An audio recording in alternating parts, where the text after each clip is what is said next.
Hello everyone and welcome back. तो video start करने से पहले आप लोग सबसे पहले इस चैनल को सब्सक्राइब करें और इस वीडियो को लाइक करें और आपके जो भी कमेंट्स हैं, जो भी डाउट्स हैं, उन्हें कमेंट बॉक्स पर ज़रूर लिखें। ठीक है, तो इससे हम स्टार्ट करते हैं क्वेश्चन नंबर 31 से। तो सिंक्रोनस मशीन को जब कांस्टेंट वोल्टेज कांस्टेंट फ्रीक्वेंसी पर रखा जाता है तो उसमें एयर गैप आपका कांस्टेंट रहता है। क्यों?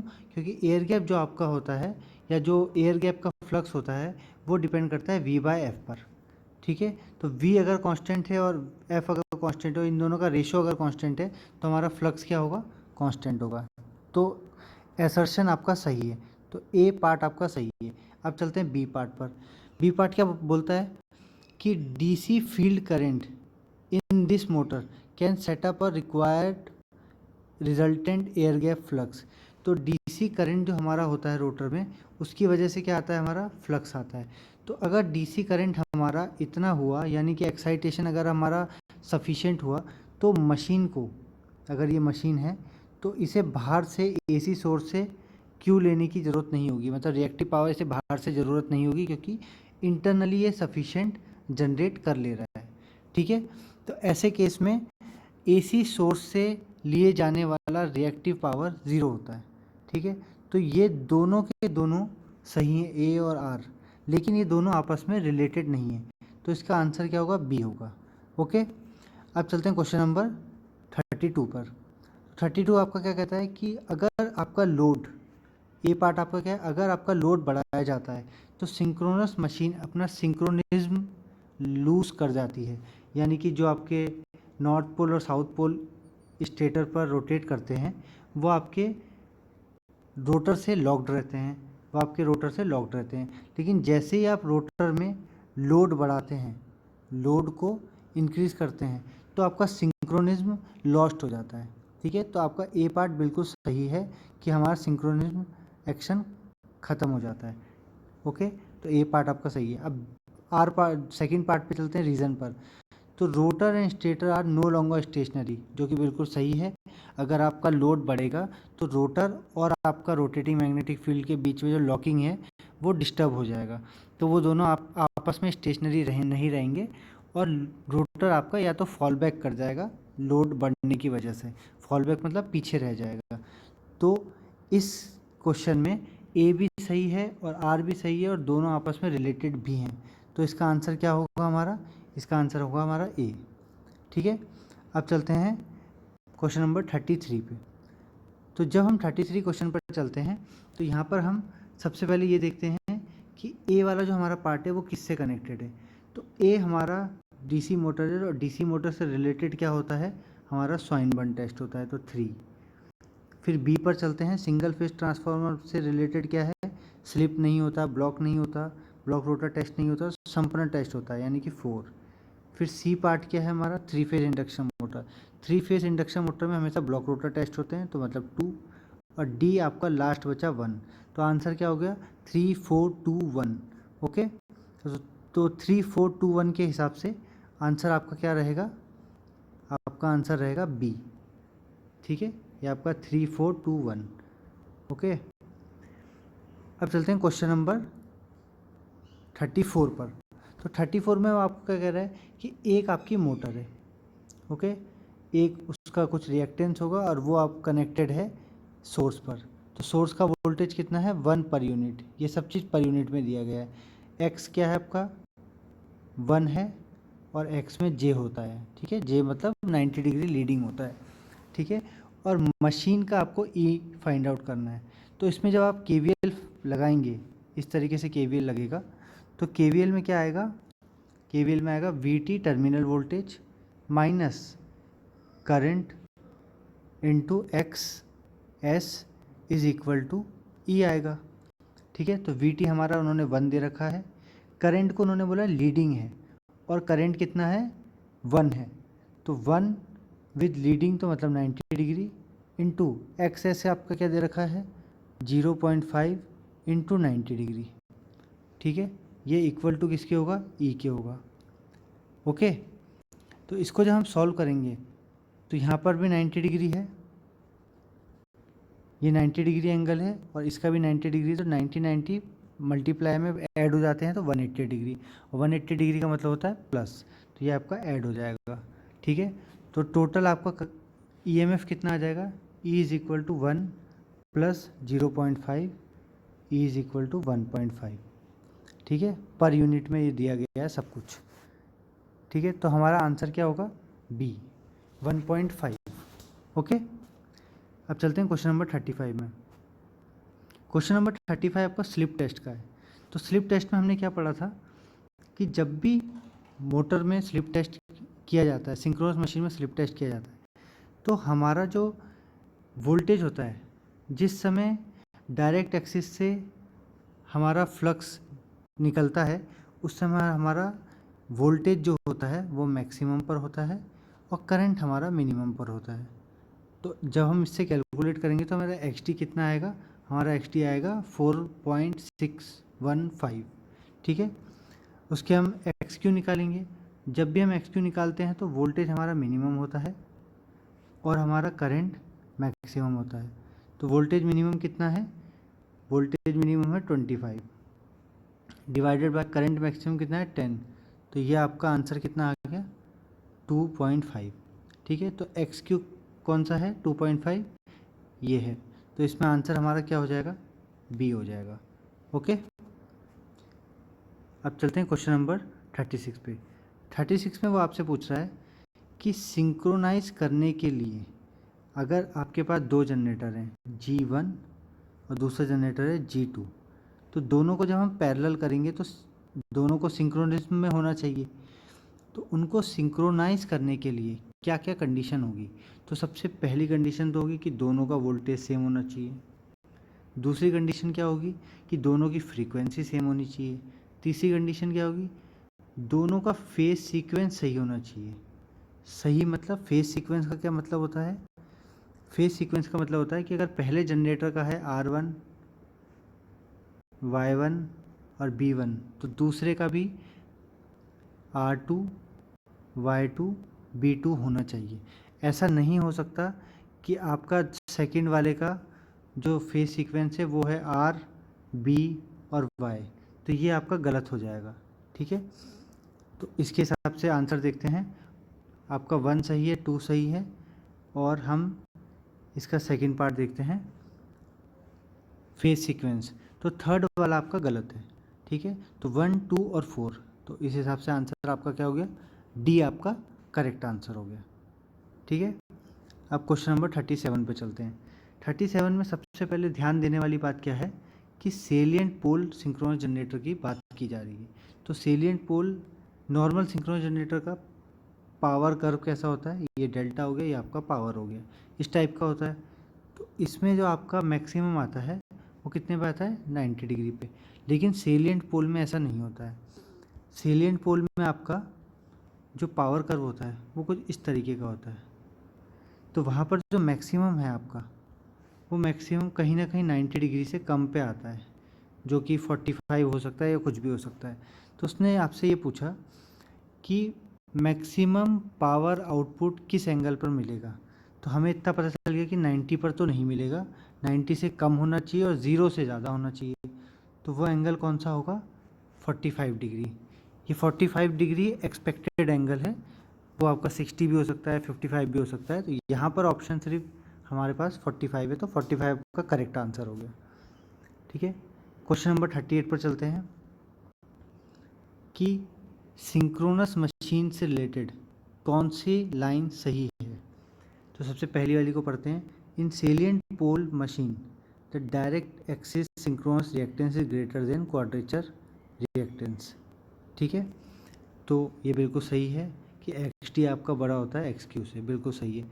डैम्पर बार हेल्प करते हैं मोटर को सेल्फ स्टार्टिंग बनाने में, तो सेकंड भी आपका सही है, फर्स्ट भी आपका सही है, तो इसमें हमें इनकरेक्ट ढूंढना है। और थर्ड है आपका शॉर्ट सर्किट रेशियो क्या होता है, फील्ड करंट जो किस पे चाहिए होता है, रेटेड वोल्टेज के लिए जितना फील्ड करंट चाहिए होता है, डिवाइडेड बाय आर्मेचर करंट, जो कि गलत है। ऐसा नहीं होता, आपका शॉर्ट सर्किट रेशियो जो होता है वो होता है I F divided by I F for rated current, ठीक है। वो I F divided by I F ही होता है, I F dash I F double dash, ठीक है। उसमें आर्मेचर करंट से डिवाइड नहीं करते हैं, ठीक है। तो आपका सी आपका गलत हो गया, ठीक है। और वी कर्व लास्ट वाला क्या है, वी कर्व आपका वेरिएशन होता है किसके बीच में, आर्मेचर करंट और आई एफ के बीच में, तो वो भी आपका सही है, ठीक है। तो इसका आंसर हमारा सी हो गया, ठीक। क्वेश्चन नंबर 39 में क्या बोल रहे हैं कि रिलक्टेंस पावर टॉर्क किस में डेवलप होता है। तो जब हमने सेलिएंट पोल का पावर पढ़ा था तो उसमें हमने देखा था कि E V upon X sine delta तो होता ही है, साथ में V upon two 1/x d minus 1/x Q into sine 2 del होता है। तो ये वाला जो पावर हमारा होता है इसे हम क्या बोलते हैं, रिलक्टेंस पावर, रिलक्टेंस पावर, ठीक है। तो रिलक्टेंस पावर किस में होता है, सेलिएंट पोल अल्टरनेटर में, ठीक है। तो सेलिएंट पोल अल्टरनेटर में होता है, नॉन सेलिएंट में आपका रिलक्टेंस होता ही नहीं है, क्योंकि वहाँ पर आपका यूनिफॉर्म होता है रोटर, कहीं पर ज़्यादा कहीं पर कम रिलक्टेंस नहीं होता है। लेकिन जब भी हम बात करते हैं रिलक्टेंस की तो वो हमेशा अनइवन रोटर्स में आता है। जैसे इस टाइप के रोटर में, यहाँ पे नॉर्थ यहाँ है, साउथ यहाँ है, इस टाइप के रोटर में इस पार्ट पे आपका रिलक्टेंस कम होगा, इस पार्ट पे आपका रिलक्टेंस ज़्यादा होगा। तो जहाँ पर रिलक्टेंस चेंज होगा वहीं पर रिलक्टेंस टॉर्क की बात आएगी, ठीक है। तो सेलिएंट पोल अल्टरनेटर में ही रिलक्टेंस पावर डेवलप होता है। फिर क्वेश्चन है कि lossless cylindrical rotor synchronous generator is floating, floating का मतलब है ना वो पावर दे रहा है ना वो पावर ले रहा है, इज बीइंग प्रॉपरली सिंक्रोनाइज्ड, ठीक है। तो इस टाइप का एक जनरेटर है, इसको आपने बस बार से लगा रखा है, इन्फिनिटी बस बार से, और ना ये पावर आपको डिलीवर कर रहा है ना ये आपका पावर ले रहा है, ठीक है। Is being properly synchronised and is running at no load, और ये नो लोड पर भी है। तो now if the prime mover is acting as mechanical load, यानी कि अगर प्राइम मूवर आपका, जो प्राइम मूवर होता है वो आपका किस तरीके से बिहेव कर रहा है, एक लोड की तरह, ठीक है। ये आपका एक लोड की तरह ही बिहेव करेगा। Then is mechanical load, then हम ऑप्शंस पे चलते हैं। Then torque developed by machine will be, then torque developed by machine will act in the same direction as prime mover torque, जो कि बिल्कुल आपका गलत है, ठीक है। सेकंड पे हम चलते हैं, the torque developed by machine will act in opposite direction, क्योंकि वो लोड की तरह बिहेव कर रहा है तो लोड की वजह से क्या होता है, आपका रोटर थोड़ा सा पीछे खिसक जाता है। जैसे ही आप लोडिंग करते हैं मशीन में तो आपका रोटर पीछे निकल जाता है, मैग्नेटिक फील्ड आपकी आगे निकल जाती है, ठीक है।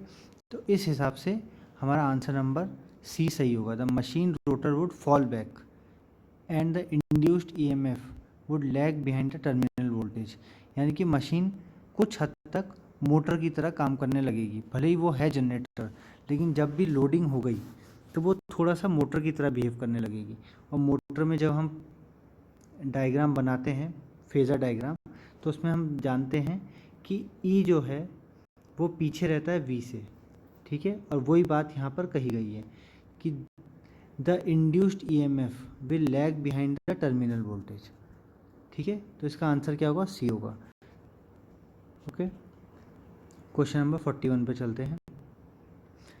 Resultant flux density in the air gap of synchronous generator is lowest.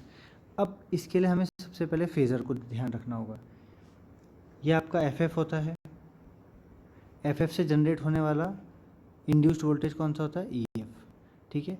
अब वो बोल रहा है कि आपका ये रिजल्टेंट ईएमएफ कम सबसे ज़्यादा कब होगा, तो जब हमारा प्योर सॉलिड शॉर्ट सर्किट होगा। तो शॉर्ट सर्किट मतलब कि प्योरली लैगिंग होता है, क्योंकि शॉर्ट सर्किट में आपका सिर्फ एक्सेस बच जाता है, बाकी सब चीज़ें तो शॉर्टेड हो जाती हैं। तो एक्सेस बचता है, तो एक्सेस आपका क्या है, प्योरली लैगिंग, ठीक है। तो आपका करंट हो गया प्योरली लैगिंग, तो करंट लैगिंग हो गया, तो आपका जो करंट से होने वाला एफ ए है, आर्मेचर फ्लक्स, वो भी आपका प्योरली 90 डिग्री लैगिंग हो गया।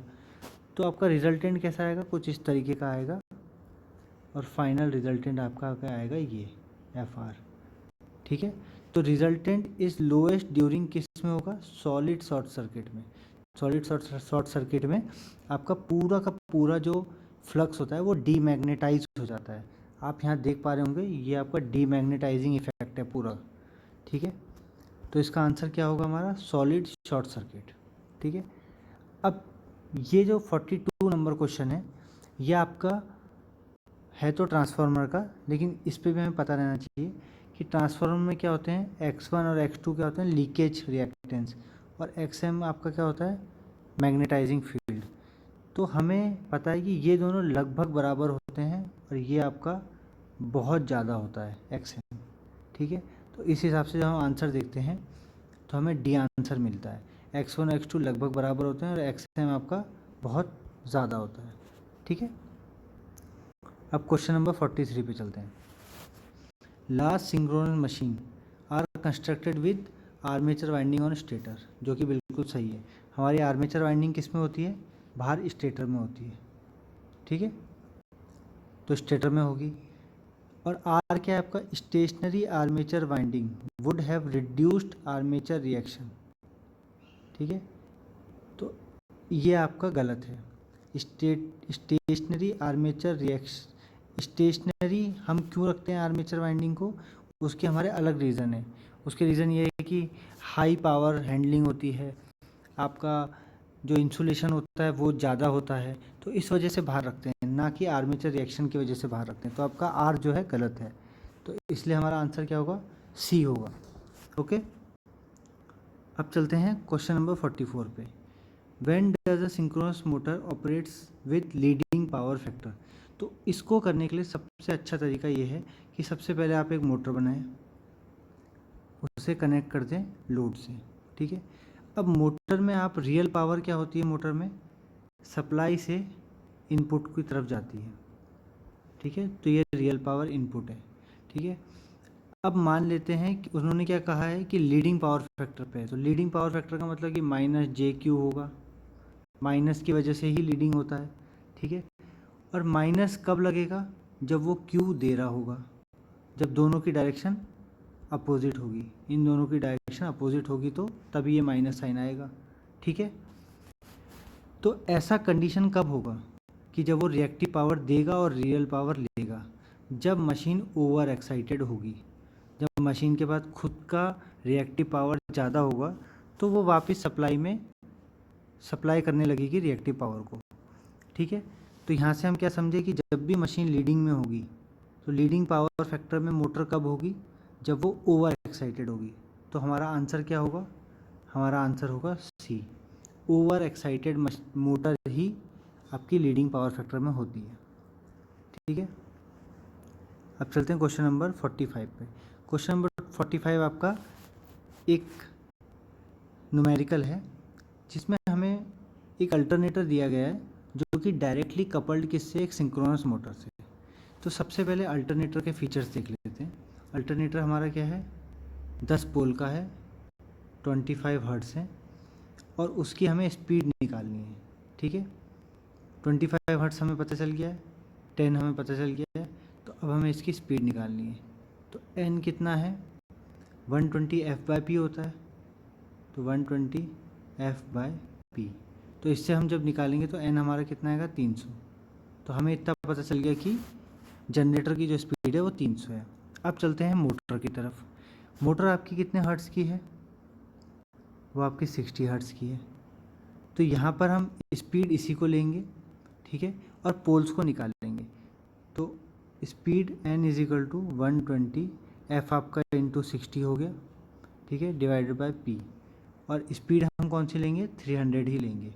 ठीक है, तो जब हम सॉल्व करेंगे इसे P के लिए सॉल्व करेंगे तो हमारा आंसर क्या आएगा, P is equal to 120 into 60 divided by 300।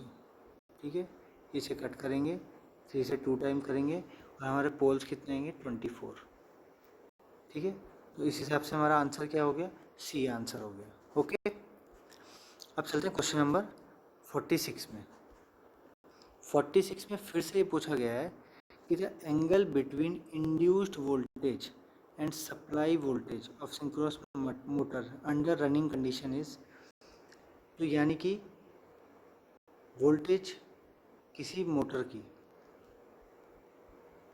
Terminal voltage Vt और EF के बीच के एंगल की बात करिए कि सप्लाई वोल्टेज कौन सा होता है, सप्लाई वोल्टेज आपका Vt एंड इंड्यूस्ड वोल्टेज मतलब EF, इन दोनों के बीच के एंगल को हम क्या बोलते हैं, वो बोलते हैं डेल्टा।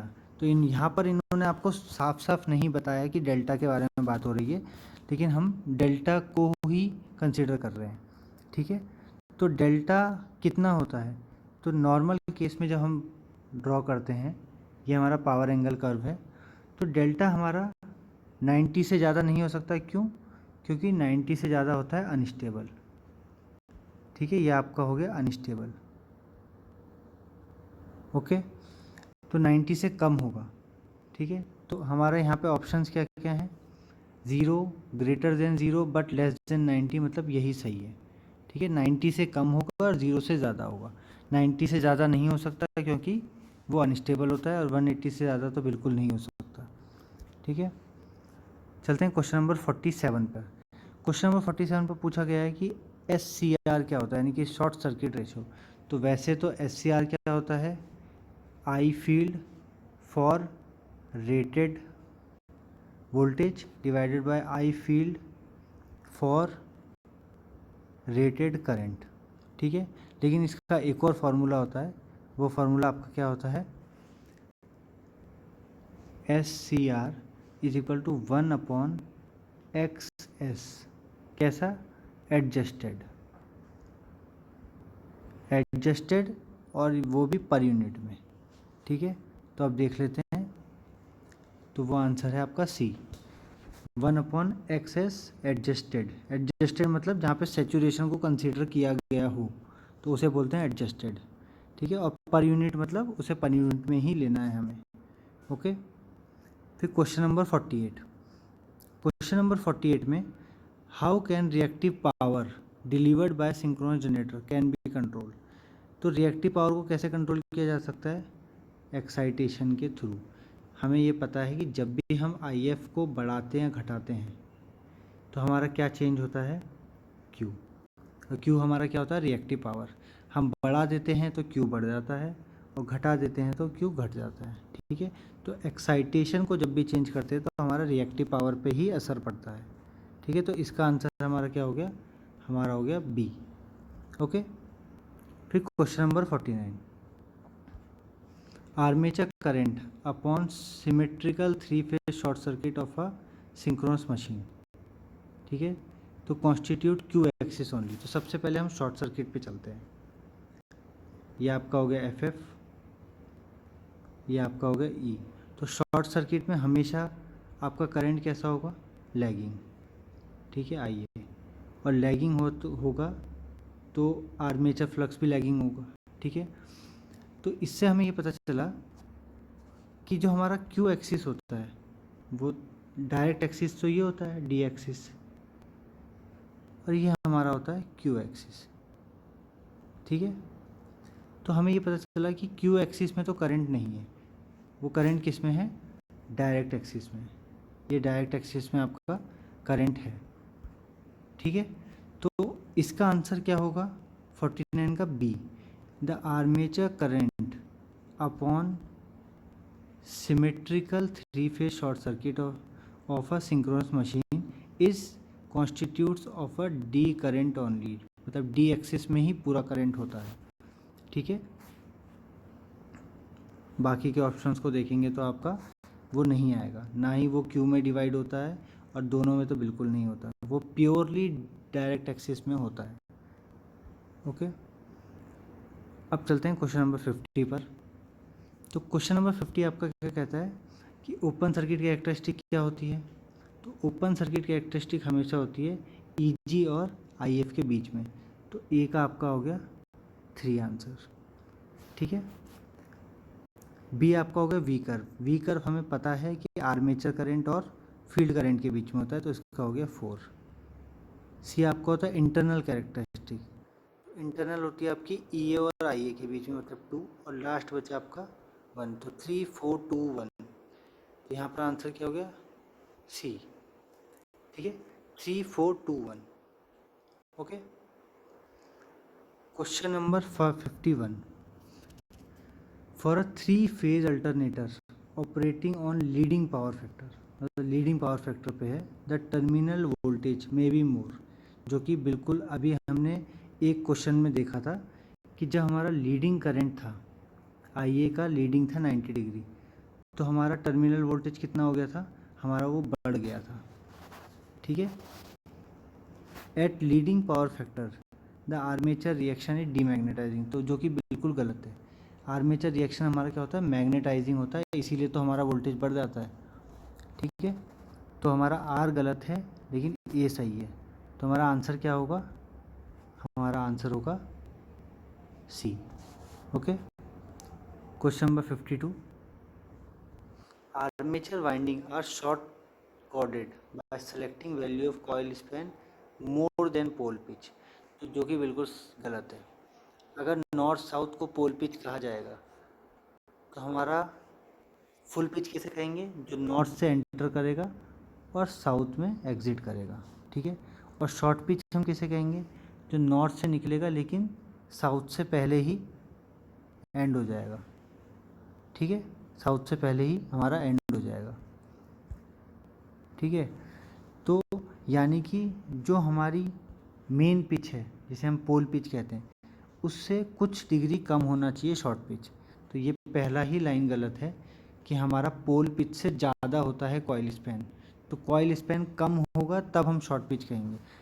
इसको दूसरे तरीके से समझे, अगर क्रिकेट की पिच है और इसे हम फुल पिच बॉल बोलते हैं, यहाँ पर अगर कोई बॉल टप्पा खाती है तो उसे अगर हम फुल पिच कहते हैं, तो शॉर्ट पिच हम किसे कहते हैं, जो हमारे यहाँ बीच में कहीं बाउंस करती है।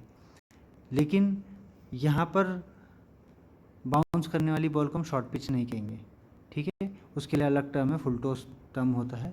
तो शॉर्ट पिच क्या होता है, जो आपकी फुल पिच से पहले ख़त्म हो जाए, या पहले बाउंस कर जाए, या पहले आपकी एंटर कर जाए कॉइल। तो पहला ही लाइन इसका गलत है, तो ए गलत है, तो A is wrong.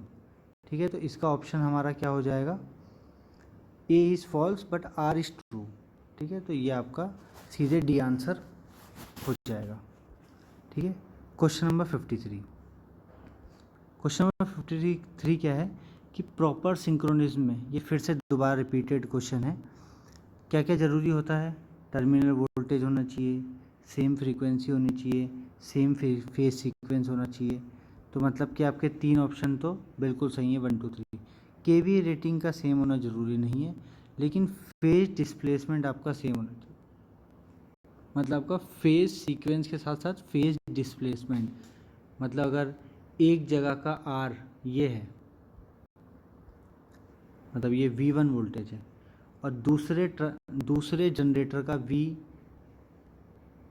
Are face का, दोनों के आर फेस का इस तरीके से होगा, तो ये आपका फेज डिफरेंस आ गया, तो ये कभी सही से ऐड नहीं हो पाएंगे।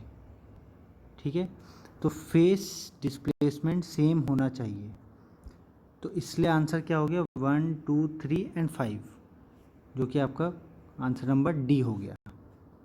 ठीक है, question number 54। If the excitation of 3 phase alternator operating on infinite बस बार इज चेंज्ड, अगर एक्साइटेशन चेंज कर दिया गया मशीन का, तो क्या चेंज होगा। हमने पहले भी पढ़ा था कि एक्साइटेशन मतलब कि IF फील्ड करंट, और फील्ड करंट का सारा मतलब होता है E से, जिसका मतलब होता है Q से। ठीक है, तो जब भी हमारा एक्साइटेशन चेंज होगा तो हमारा रिएक्टिव पावर चेंज होगा। ठीक है, तो इसका आंसर क्या होगा, बी। Question number 55। अगर आपकी मशीन में 6 पोल की AC मशीन है, इसमें 45 स्लॉट है, 45 स्लॉट्स हैं, और 45 कॉइल है, तो 45 कॉइल मतलब कॉइल तो इस तरीके की होती है, इस तरीके की। ठीक है, तो एक कॉइल में आपके 2 कंडक्टर होते हैं, एक इधर का एक इधर का। ठीक है, तो कितने कंडक्टर हो गए, 45 इंटू 2 मतलब 90 कंडक्टर हो गए, और स्लॉट कितने हैं, 45 हैं, तो यानी कि हर स्लॉट में 2 कंडक्टर जाएंगे। ठीक है, तो सबसे पहले तो डबल लेयर वाइंडिंग हो गई। ठीक है, अब वो क्या बोल रहा है कि with coil span of 6 slot, coil span 6 slot का है, लेकिन टोटल कितने हैं 45। 45 को 6 पोल से डिवाइड करो तो समथिंग 7 पॉइंट समथिंग आएगा। तो यानी कि 7 पॉइंट समथिंग इसका फुल पिच हो गया। ठीक है, 6 पोल से डिवाइड करेंगे तो आपकी पिच आ जाएगी। तो पिच करीब 7 से थोड़ा ज़्यादा है, लेकिन हमने स्लॉट कितने लिए, 6 लिए, तो ये आपकी शॉर्ट पिच हो गई। ठीक है, तो एक तो डबल लेयर हो गई, एक आपकी फ्रैक्शनल शॉर्ट पिच हो गई। ठीक है, तो इसका आंसर क्या होगा, इसका आंसर ए होगा। ठीक है, क्योंकि लास्ट डी ऑप्शन में फुल पिच है, तो फुल पिच तो ये नहीं है, ये आपकी शॉर्ट पिच है। ठीक है, क्वेश्चन नंबर 56। क्वेश्चन नंबर 56 थोड़ा सा ट्रिकी क्वेश्चन है। इसमें आपको क्या बोला गया है कि आपके जो सिंक्रोनस जनरेटर है उसका जो रोटर है, उसका रोटर का डायमीटर कितना है,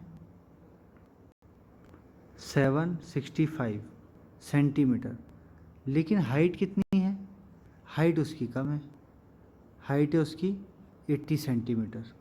ठीक है, तो यानी कि चौड़ाई ज़्यादा है और हाइट कम है। तो ऐसा रोटर किसका होता है, हमेशा हाइड्रो इलेक्ट्रिक पावर प्लांट का होता है। ठीक है, तो इसका आंसर क्या होगा, B.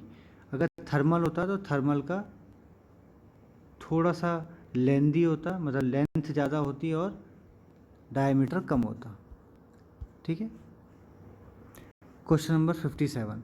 A salient pole synchronous generator delivering power to an infinite bus through a reactive tie line at what power angle generator stability limit के बारे में पूछा गया है कि स्टेबिलिटी लिमिट आपकी कब होगी। तो इसको पता करने के लिए सबसे पहले सेलिएंट पोल है, तो नॉर्मली आपका सिलेंड्रिकल का पावर एंगल कैरेक्टरिस्टिक ऐसा होता है, पी और डेल्टा। ठीक है, लेकिन आपका सेलिएंट पोल का कैसा होता है, इस तरीके का, यानी कि 90 डिग्री से थोड़ा कम। तो इसका मैक्सिमम कहाँ पे आएगा, स्टेबिलिटी लिमिट 90 डिग्री से कम। ठीक है, तो लेस देन 90 डिग्री। अगर सिलेंड्रिकल होता तो आपका 90 डिग्री पर होता। ठीक है, क्वेश्चन नंबर 58। क्वेश्चन नंबर 58 में पूछा गया कि ईएमएफ इंड्यूस्ड। तो सबसे पहले ईएमएफ इंड्यूस्ड का फॉर्मूला,